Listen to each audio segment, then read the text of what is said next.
أعوذ بالله من الشيطان الرجيم. بسم الله الرحمن الرحيم. قل أفغير الله تأمروني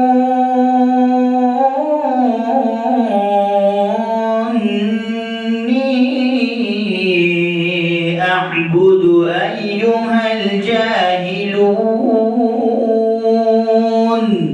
ولقد أوحي إليك وإلى الذين من قبلك لئن أشركت ليحبطن عملك ولتكونن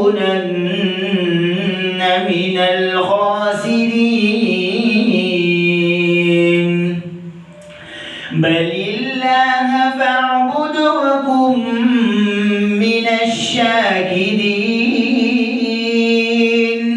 وما قدروا الله حق قدره والأرض جميعا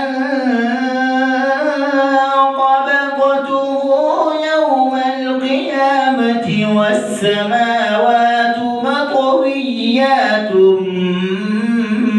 بيمينه سبحانه وتعالى عما يشركون.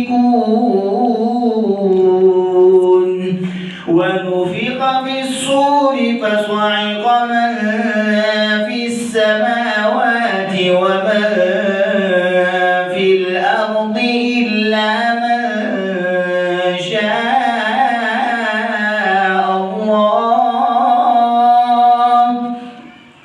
ثم نفخ فيه أخرى فإذا هم قيام